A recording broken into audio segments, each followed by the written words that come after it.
All right, good morning, Rivers Crossing. How are we doing today? I am pumped to be with you today. If I've not met you, my name is Jeff Bloomfield, and I am one of the teaching pastors here, and I get the honor of landing the plane on the Enneagram runway today. So let's say, for those of us in the auditorium, we've got a whole nother group across the hall where my family and I have been worshiping for the past month, so I want you guys to be really, really quiet. And chapel, I want to hear you over there. Welcome to the chapel. Okay. All right. And we also want to welcome our online, I didn't really think that would work, you guys. Come on, we're just trying to have some fun up in here. And I also want to welcome our online audience. Every week, as you guys know, because of your generosity, we can broadcast the gospel to all parts of the world. We have people watching from all over the world every week, so thank you for sowing into that ministry as well, and welcome to those online. So, as we begin to end this series, today is the peacemaker, the number 9, and we saved them for last, mostly because we knew they really wouldn't complain. And how many 9s do we have in the house today? I'm surprised you guys are so engaged. I thought you'd kind of be like, 9. So let me ask you, for those who are first or second time guests, you're probably like, what in the world is this wacko church doing with this whole Enneagram, what's your number kind of thing? And I think that what I've learned through this process is, so in Matthew, Jesus gets asked a question. He's asked this question. They're trying to trip him up a little bit. They said, "Teacher, what is the greatest commandment?" And do you remember how he answers the question? He said the greatest commandment is to do what? Love the Lord your God with your heart, soul, and mind. Right? This is the greatest commandment. Then he goes, what? And equal to that is to do what? Love your neighbor as yourself. So this is amazing, right? So all of this law had been taught for all of these years, and here this dude walks on the scene and says, it's really this. You love your Lord your God with all your heart, soul, and mind, and you love other people as much as you love yourself, if not more. And guess what we find is if you do those two things, you actually obey all the rest of them. And so one of the things as a church is we really wanted to pour into ourselves as a church body to say, how do I understand myself better? How do I understand those around me better? Because as you guys might have figured out, we're not the same. As we've gone through this series, we are very, very different. And it doesn't matter whether you're a believer or a non-believer in this world, or a pre-believer, as I like to call them, in this world. We're wired very differently. So this series has really brought a lot of insight into me. And about 10 years ago, roughly, I started, although I'm a teaching pastor, I don't work full-time for the church. I actually work in the marketplace. I started a business consulting firm about 10 years ago. The founding verse was Romans 12:2. No longer be conformed to the patterns of this world, rather be transformed by the renewing of your mind.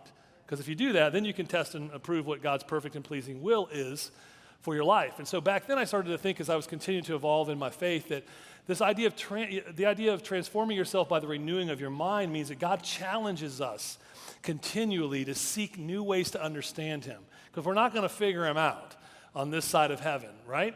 And I want you to think of an analogy. So you've all seen the analogy of the caterpillar and the butterfly, correct? I hope so at this point. Here's the thing. I think sometimes the mistake that we make is, as believers, we think we accept Christ, we cross that line of faith, and suddenly we become a butterfly. And that's really not what happens at all. We accept Christ and we get to enter into the cocoon.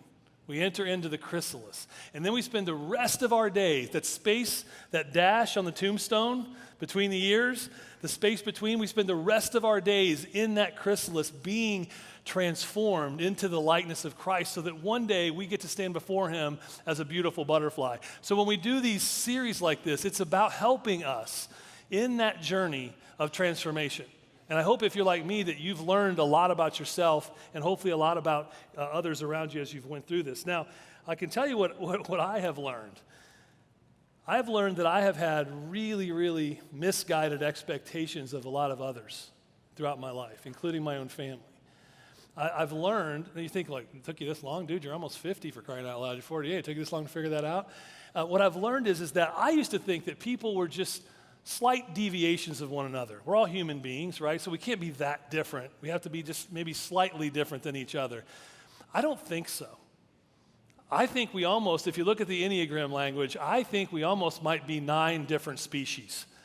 And though we're unique and fearfully and wonderfully made in the image of God, What I'm learning is that the way we think and the way we act and the way that we interact with one another, if we don't understand those differences, boy, it's going to cause more and more conflict. And here's the thing about expectations. Let me ask you a question. How many of you in here would ever expect a dolphin to be good at climbing a tree? Would you ever expect a monkey to be good at swimming vast distances underwater? How about, would you ever expect an elephant to run 75 miles an hour? 25 is their top speed. I looked it up just to make sure I wasn't going to get a little wacky up in here. And that's when they're angry. So, no, of course not. Would you ever expect a cheetah to pull 50 times its weight? No. But yet we have expectations of each other that we can never meet because we don't understand the other person. We just don't understand them. And we think that they have to think, feel, act, and behave mostly like we do, right? Well, guess what? We're all uniquely gifted, but we're all uniquely different. And the things I wanted to stress as we close out this series is regardless of what your number is in nines, we will get to you. You just be patient. You're good at that. What I want us to learn is this number that you have, it's not your identity. Okay? It's not your identity. The one thing we all have in common as believers, if you're a believer in Christ in here today, is our identity is in the one who encompasses all the numbers. See, Jesus was a healthy version of 1 through 9. And he, and only he, has that characteristic. For the rest of us, this number isn't a label. It's not your identity, but it's a characteristic of how God uniquely wired you to interact with other people on this planet, on this journey, in that space between. How many of you in here would say that your family, you all have the same number? How many of you have different numbers in your core family, Enneagram numbers? And by the way, for those of you who are watching online or are new here, like I don't even know what you're talking about with this number thing, go to the app, go to the website. It's not too late. You can take the test to determine what your number is, and then you can go back and you can watch each number preached each week to learn more about that number and yours if you haven't done that yet. Here's what I've learned about my family. So I am high 80%, 3 and 7, equal. I'm equal, 3 and 7, which means that we are going to win, but we are going to have fun doing it. And if it's not fun, I'm going to go win somewhere else, doing something else quickly, right? Because that's what 7s do. That's how I'm wired. I'm wired to be spontaneous, but I'm also wired to chase the shiny nickel. I can be the cat chasing the flashlight on the wall as a 7, but then I'm like, okay, enough of the fun stuff. Let's get stuff done. Let's win. That's me. Nobody else in my family is wired that way. My wife is a 6 with some strong tendencies toward 9. My beautiful daughter, Gracie, my oldest, she's 19. She's a freshman at the Ohio State University. Sorry, I had to slip that one in with Paul being gone and all. It was Parents' Weekend this weekend, so I've still got a little aura of scarlet and gray all over me. We were up there. She's a 7, and she's definitely a 7. So guess what? Her and I can have a lot of fun together when we're both 7s. But one of us has to get something done when we're together. So we got to call mom and ask what to do. Right? My middle son, Drew, who's a freshman in high school, he's a 5. How many of you have a freshman who knows everything? Hey, the difference is we've tested him. He actually does know everything. He's a 5. And then last week, what we discovered was our beautiful, beautiful daughter, Priya, our beautiful 6-year-old first grade Indian princess. She is no doubt an 8. If you don't believe me, just ask her when you see her out there later. So think about that diversity just within our nuclear family. Now think about that diversity in your family. And now think about, are you asking the dolphin to climb the tree? Are you asking the monkey to swim long distances? I'm not sure who the monkey is in your family. I'm not saying that someone's a monkey in your family. What I'm saying is think about those expectations. My wife and I driving up to Columbus Friday to see Gracie. She was telling me a story, making a point about something. I didn't understand it. And it took her literally 4 times to say it, 4 different ways for me to go, oh, I get it now. I just don't see the things the way that she sees them. And it can be frustrating for both of us if we don't recognize that, okay, we got to explain it differently. We got to come about it differently. So when we look at this, my point today as we close the series and end on 9 is I want us to really think about that. Do you have those expectations of others through your lens of how you're wired? Or do you have expectations of them how they're wired through God's lens? Because that's a whole different perspective. Amen? All right, so we saved the nines for last, and we're going to get after it. As you know, most of the series, this entire series, we've had a biblical character attached to each of our numbers to help us understand them a little better. Well, nines, you get Father Abraham. How about that? That's pretty good, right? So we're going to pick up our story today with Abraham in Genesis 18, verse 20 through 33.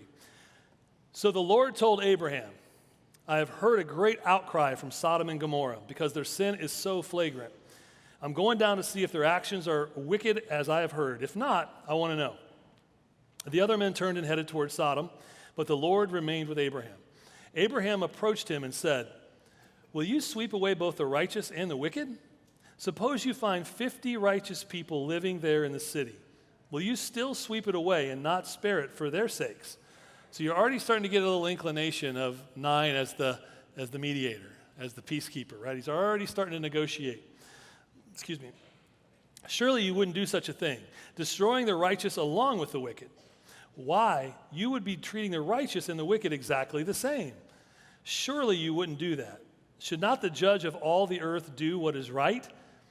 And the Lord replied, if I find 50 righteous people in Sodom, I will spare the entire city for their sake. Then Abraham spoke again.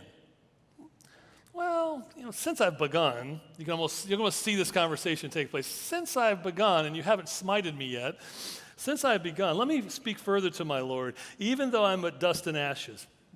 Poor pitiful 9, right, coming out. Suppose there are only 45 righteous people rather than 50. Will you destroy the whole city for lack of 5?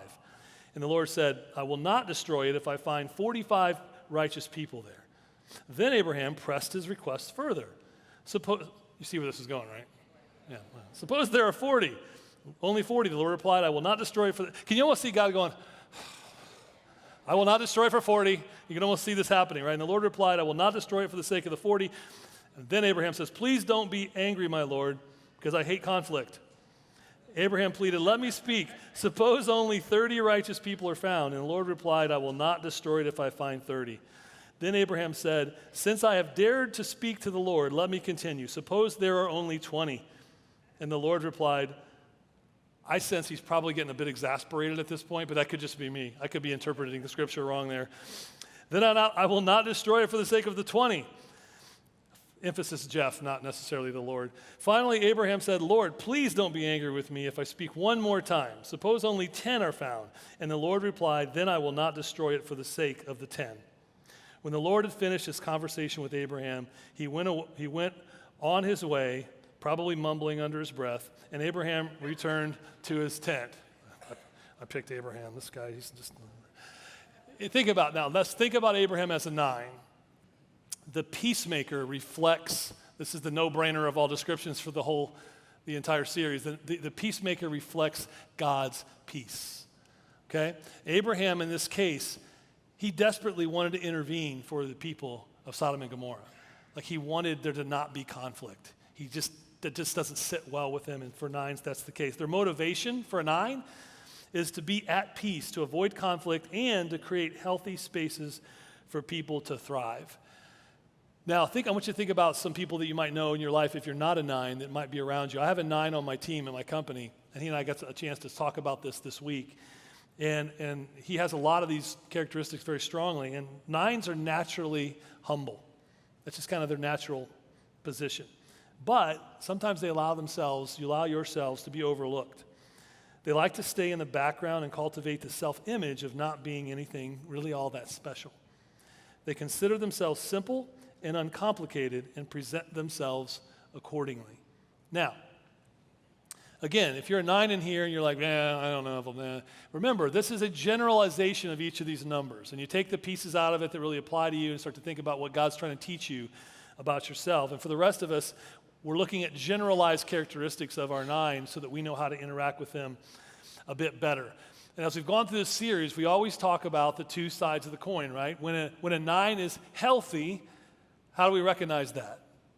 And then we'll get to that other part after that. So when a 9 is healthy, so this is when our 9s are really humming on all cylinders, they see multiple sides to any given decision or scenario. This is what I love about nines. Nines have this just God-given inherent ability to find common ground. They can take an 8 and a 3, and they can go, hey, but what about this? And hey, what about this? And they both will go, huh. Okay, the 3 will go, huh, and the 8 will go, that's stupid. By the way, did you see I had to interview those 8s last week? Whew. You should have seen the feedback I got after that set. I'm kidding. Farrah, I'm kidding. So they have this amazing ability, the 9s do, of finding that common ground in any given situation. Extremely, extremely helpful when they're healthy. Again, when they're healthy, they're inclusive, patient, and very accepting of others. This is really important. 9s are always about the team. They're rarely about themselves. They really want to make sure that everybody feels valued. They want to feel that everyone has a voice. They're great people to have on your team. They're great people to have on your family, or in your family. Great. Now, 9s have a tendency, when healthy, to be phenomenal, patient, accepting parents. You know how you know the difference when you're out, like say you're out at Kings Island and you can tell the difference between an 8 and a 3 parent versus a 9 parent? When the 3-year-old is literally like heads exploding, going off the rails, going nuclear, the 9's right there going, Jimmy, you're just so energetic. I love how God has wired you. You're going to make such a leader someday. Whereas the 8 and the 3 are like, you've got 2 seconds to get back in this line or you're going to get this boot right up your... That's how you can tell the difference between a patient, an accepting, and a non-judgmental 9 and an unhealthy 3. I'm not saying that's ever happened in our family in Kings Island at a line for a ride. I'm not saying that's ever happened, but it could happen, right? All right, the other thing, when healthy, 9s are great listeners and awesome mediators. If you really, really want to be heard, go find a 9. You know your boring, nonsensical, meandering, no-point stories that you tell? You know the ones. 9s love them. 9s are like, tell me more. Tell me more. I don't have any idea where this is going, but it's really interesting. The rest of us are like, well, you get to the point already, right? But 9s are great listeners like that, which makes them great friends. 9s are usually very loyal and very good friends. 9s, I'm not saying this is the only thing, but 9s make great pastors. They make great marriage counselors. They make great court mediators. It's just kind of inherently what they can be really, really good at. If you have a child, anybody have a child in here that's a 9? If they have siblings, guess what? They're the ones going, Billy, I don't think Jenny likes it when you put gum in her hair. So in the future, and Jenny, you know, when you kicked him in the shin, they're the mediators, right? They're the ones who can bring peace between 2 siblings. That's how you can tell you have a 9.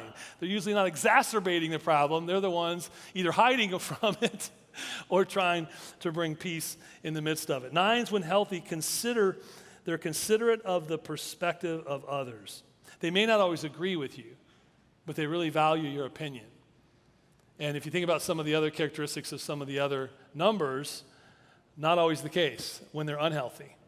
But when a 9 is really healthy, they want to know what you have to say about something, what you have to think and feel about something.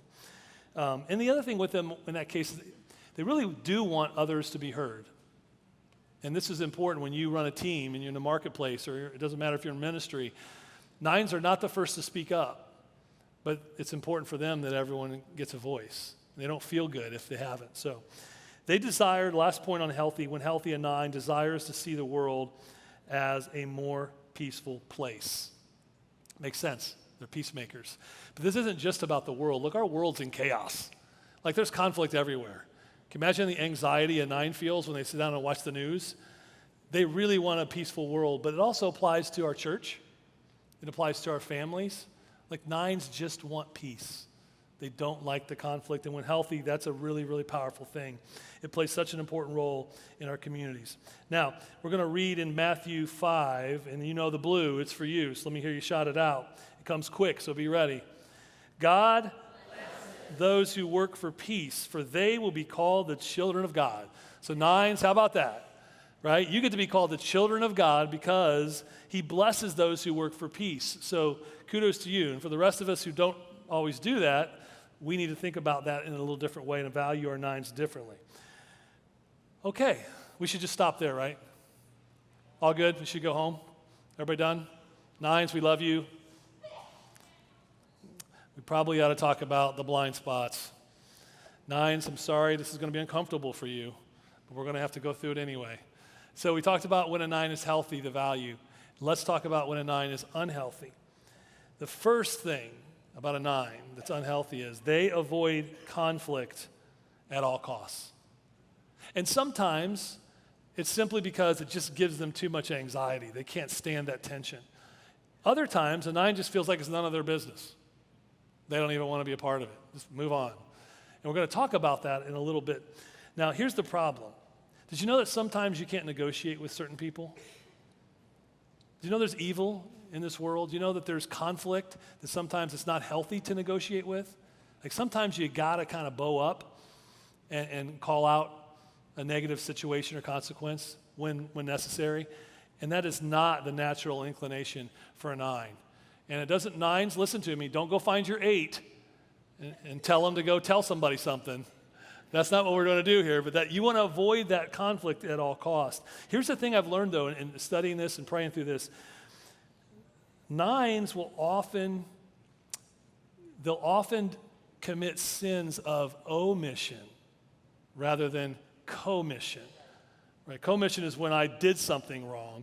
Omission is when I failed to do something. And did you know you could actually sin in both ways? And that a 9 is when they fail to do something or say something or step into a gap for someone when they should have. And oftentimes 9s will mistakenly think that they're good people just because that they haven't done anything wrong. This is a hard one because this rubs against the 9's general inclination. When they're unhealthy, remember. But one day, someday, we're going to be judged. We know that. We're not just going to be judged for what we did. We're also going to be judged for what we didn't do. And that's a hard truth for some 9s because they know that that's like, oh, some of you right now, you can feel the cortisol spiking and the anxiety around that. But if you think about there was a story in Matthew with the parable of the talents. And this master decides to leave on a trip. Well, before he leaves, he gives one of his servants 5 talents, or 5, we'll say, coins. He gives another one 2, and then he gives the third one 1. And then he leaves. And he comes back and he wants to see what happened. Well, the one he gave 5 to doubled them. Invested them wisely, made 10.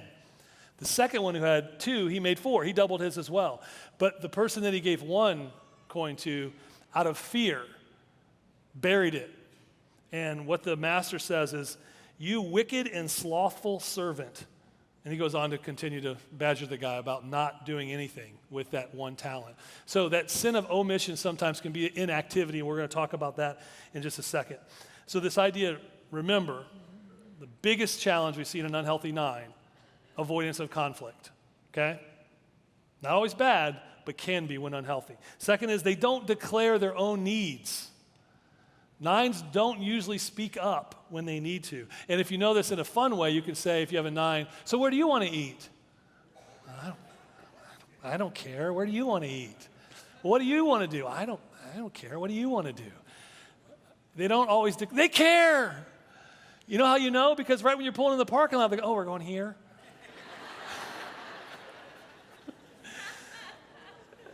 And that brings me back to my point of the next. When they are unhealthy, they can tend to be passive aggressive. They'll get you. You just won't know it's coming. Right? 9s are very subtle that way. They're kind of going out here and they'll kind of slip it in and slip a comment here and there. And they might be one who makes their point known on social media because it feels less contentious. Or they'll say a little line walking out of the meeting that creates this little gossip channel over here. But they're going to get it out.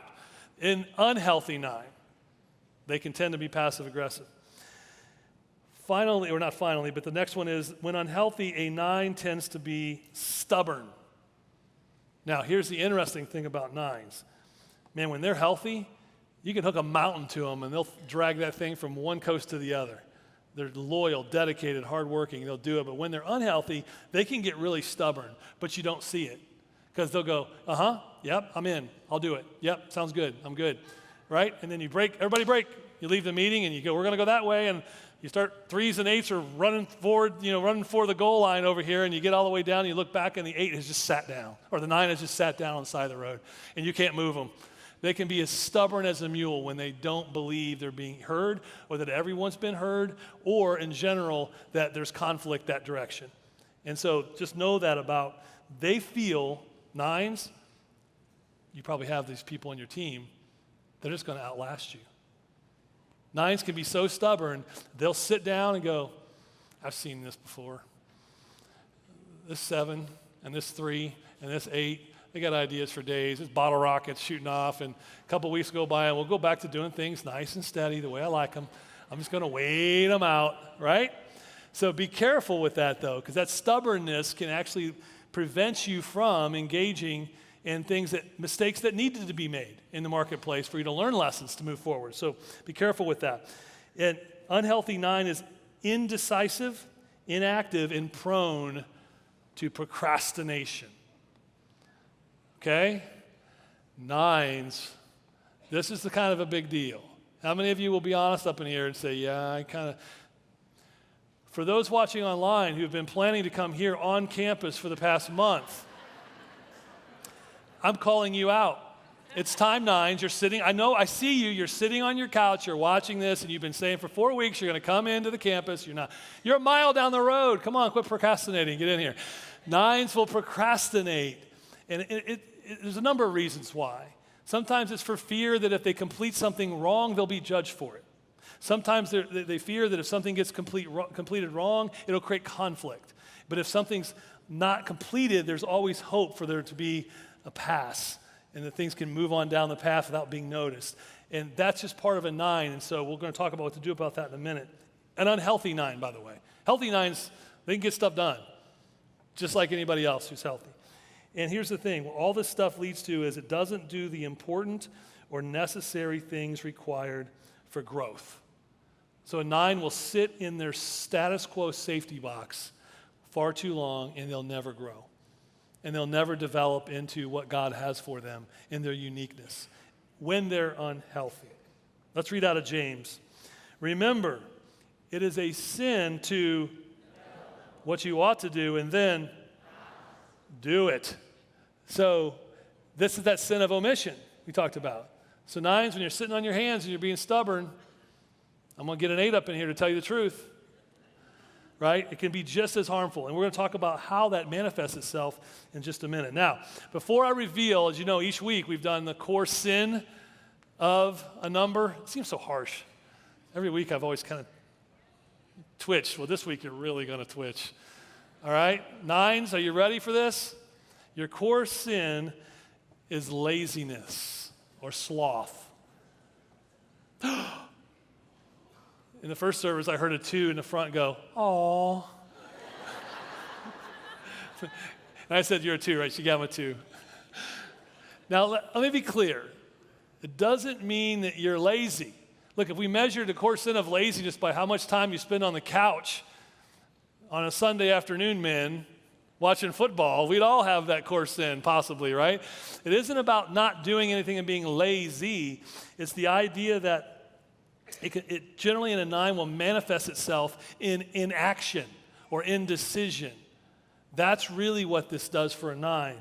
It's that I don't know what to do, so I'll do nothing. I don't know what to major in college, so I won't major in anything and it'll take me 8 years to graduate. Like, I don't know who to date, so I won't date anyone. That's the idea behind it, right? That idea of, it's not necessarily laziness the way we think of it. It could be. It could be. When they don't have that self-worth, self-value, they can lead almost to that just depression where you just sit around and do nothing. But mostly it's that inaction, indecision. And many times 9s know what they should do, but they don't do it. And a lot of times that's driven by that fear of judgment, fear of conflict, all of that fun stuff. Here's the thing, though. The healthy peacemaker, let's look at this as going to be an important kind of as we start to bring this to completion. The healthy peacemaker is always in pursuit of embracing healthy conflict. They declare their wants and their needs as a means of deeper connection with themselves and others. So I'm going to read that again. The healthy 9, the healthy peacemaker, they're in pursuit of healthy conflict. It's not natural for them, but they pursue it because they know it's the right thing and it'll help them grow. They declare their wants and needs. Again, not natural for them to speak up that way. And this is a way to make deeper connection with themselves and with others. Here's what I've learned with the 9 that works for me. He will sit in a meeting and he won't say a word the entire meeting. And because I have a lot of high 3 there and some of the others on my team, we will have made the plan, built the plan, wrote the plan, and decided who's doing what, and we'll break and leave the meeting without ever him speaking up, without him ever speaking up. And what I've learned is I have to engage him because he sits and processes everything really effectively. And he doesn't necessarily want to tell the boss we shouldn't do that, so he just kind of goes along with it and figures that I'll figure it out all on my own. He'll figure out that was the wrong decision in about a week. But I've learned is when I ask him, hey man, what do you think? How do you feel? All of a sudden this brilliance comes out, and in my mind I'm like, well, you could have said that 2 hours ago. But in his mind, he didn't want to offend or create conflict or feel like it was out of place. Like it wasn't his place. So 9s, we have to be able to engage you guys with that. Now here's where I want to lay in the plane on this healthy conflict piece. Let's go back to our character Abraham, because this is really important for us. You remember the story of Abraham. He and Sarah couldn't have a baby. If you remember the story, they couldn't have a baby. So Sarah says, all right, I got an idea. Hagar, let's go have a baby with her. Okay? I'm sure Abraham was probably like, which one? Okay, all right, that'll work. Right? I mean, I don't want to cause any conflict. If you think it's Hagar, I'm good with that, right? And he does. He goes through with that. But then what happens? They have Ishmael. Well, later on, he does have, God's promise gets delivered, and he has their own child. But then Sarah gets a little bit wrapped around the axle and gets a little jealous, and she wants Hagar and Ishmael booted. And so rather than Abraham step up and step into that contentious situation and say, Sarah, listen, he's my son. I love him. I adore him. I cannot send him out into the wilderness like that. I have to take care of him. He doesn't do that. What's he do? He goes along with it. Now, you can read in there and see that God said, don't worry about it. I'll take care of them. But he let a strong-willed Sarah dictate the outcome of someone he cared deeply about, and it was a negative consequence for them. How about Lot? You remember his nephew Lot? He brings Lot into the fold. He grows Lot up. He turns him into a great leader. He makes him wealthy beyond his wildest imagination. And then all of a sudden, all Lot and his peeps, his shepherds, they have a conflict with Abraham and theirs. And Lot's like, this ain't working for me anymore, Uncle Abe. And what happens is, instead of Abraham leaning in and going, Lot, listen, man, I brought you into this family. I taught you everything you know. I've made you who you are. You need to get a hold of this crew, and you need to put them in line, because this isn't how, we're better together, we're stronger together. He doesn't do that, does he? He goes, well, I don't want any conflict, so I'll tell you what, Lot, let's separate. You pick which way to go, and I'll go the other way. He very passively lets Lot dictate that. Guess who was living in Sodom when it got destroyed?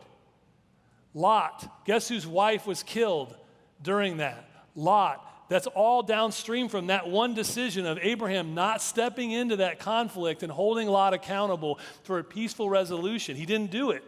And as a result, a lot of negative consequences happen to other people. So 9s, when you don't embrace conflict, it isn't just about how you feel. It isn't just about what could negatively happen to you. It's about a lot of potential downstream negative consequences to others in your life that God has put you in charge of or in a leadership position for. So keep those things in mind as we go. Here's the thing, though. A 9's intent isn't to harm, is it? It's never to harm. But in Abraham's case, and sometimes in our case, it's our desire for peace trumps the desire to do what is right. And so 9, I want you to challenge yourself with that today.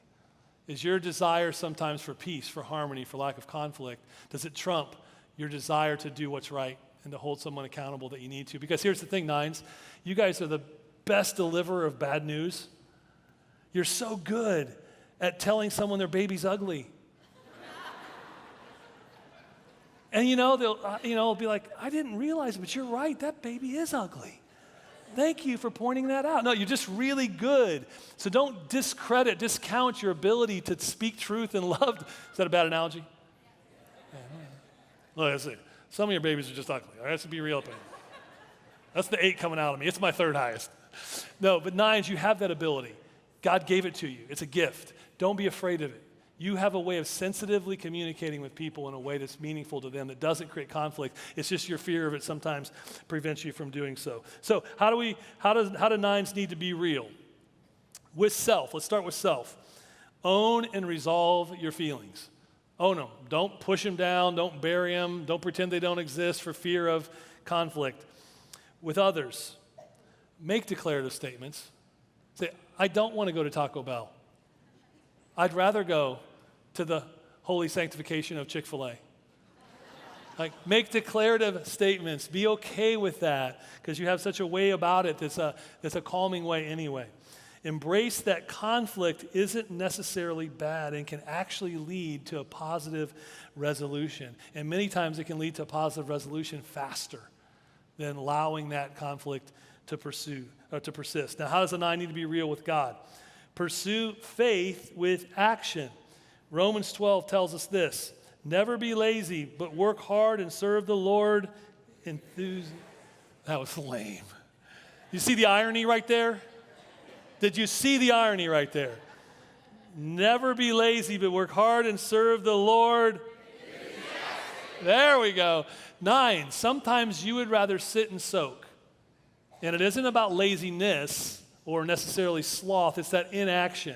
And God is, Brother Larry would say in the first service, God's calling you to get up off that thing and go do something enthusiastically. And that's how to really put your faith in action with God. All right, for the rest of us, how do we love our 9s better? Number 1, let's create an environment where their voice is heard and it matters. It's so hard when you're a different type. And there's a lot of personality types. It doesn't matter whether sometimes it's a 1 or a 2 or a 4, a 6 or 9. They don't always want to speak up, and a 9 is probably the last one to want to speak up. And by the rest of us not engaging you and creating an environment where your opinion matters and is welcome, we miss out on a huge opportunity for wisdom. We miss out on a huge opportunity to prevent things from happening that might have otherwise been able to be prevented. So I encourage you leaders in the room today, tell a 9, don't surprise them. Tell a 9 going into a meeting, hey, at the end, I want to know what you think. I'm going to ask you. Give them a heads up so that kind of lowers their anxiety about it. And then ask them and make sure that they have that voice. Number 2, don't shield them from all conflict, but encourage them to actively engage. They will hate this. But sometimes they need to be a part of it so they see the value. And sometimes having a 9 sit in on a coaching conversation that you're having with an employee is super uncomfortable for them. But when they see, if you're a good coach, by the way, but when they see the value in that conversation and that sometimes that tension really led to some awareness and some effectiveness in that person, they start to recognize that it's not so bad. Number 3, celebrate with the 9s when they finish projects. 9s like 7s. If you put a 9 and a 7 in a room with a whiteboard, there are going to be ideas for days. They're going to have lots of fun, but ain't nothing going to get done, right? So 9s, because they tend to procrastinate, they don't always finish things. So celebrate when they do. And I don't mean in a cheesy kind of like, your 2-year-old learned to go to the potty. I don't mean that way. I mean celebrate with them that this thing got done and it was because of them. It will be meaningful to them beyond what you can possibly imagine. Number 4, don't push them to sprint. 9s are not runners. I don't necessarily mean exercise, could be true. 9s are processors, man. They want to sit and they want to think and they want to process that information. And for those of us, I'm a fast processor. I process really fast and I just make decisions and I move on. And I tell my team, gang, 7 out of my 10 ideas are going to be bad. That's okay. I'm already expecting that. But 3 are going to be genius. Let's go after those, right? 9s are like, whoa, let's wait a minute. If we just took a beat, we could knock 5 of those 7 bad ideas out before we even tried them. Make sure you don't push them to sprint. Give them time to process. Same if you're in the family and your kids are 9s. The more of that hyperactivity you are as a parent where you're like, go, go, go, go, go, they'll withdraw and they won't engage. Don't make them sprint. Give them time for processing. And finally, thank them for their gift to see the other side of things. So important because 9s naturally will fall into the background. And they don't necessarily want all the praise from the stage, but man, when you go and meaningfully thank them for their gifts, you thank them in front of the team, you thank them for their point of view and how much value it adds, man, it will light them on fire. And the healthy 9s will come out even more and more. So as we bring all this to a conclusion with this series, I know it's been a long series. And it was done purposefully because as we move into the fall, we move into the next season, and we move into the launch of our next campus at Deer Park, man, we need all of us in the body of Christ to function in a healthy way and to understand each other in a more healthy way so that we can be better families and have better marriages and we can impact our community for the kingdom of God. Amen? So have you guys felt like you've learned something through this series about yourselves? Something you can take away and apply? I certainly know that I have. And if you haven't watched this or haven't participated in this, go back and watch it online. You can still take the test. And as we move forward as a church, I think it's going to be extremely valuable. The last point I want to make on this, then we got to get out of here, is remember, these aren't labels. These aren't your identity. Oh, and by the way, you can't use them for excuses either. Well, I just tell the truth because I'm an 8. Oh, I just have lots of ideas. I don't ever do anything to completion because I'm a 7. I just like to win even if it kills somebody because I'm a 3. You can't use these things as excuses. You got to recognize those things so we can move together in a more healthy way as a church. Let's pray.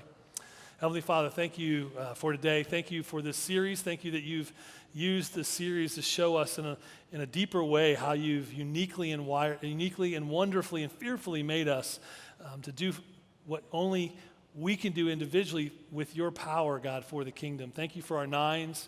Thank you for just the ability to be the peacemakers for those of us who don't always see things through that lens. Thank you for their heart. God, I pray that as we go through the next weeks and months and we launch a new campus, God, that this would never be about us. It would always be about you. And that it's all to serve one purpose, for one more person to know you, Jesus. For one more person to enter that cocoon, to begin that journey of transformation that only you can provide. God, we love you and we thank you. Everyone said?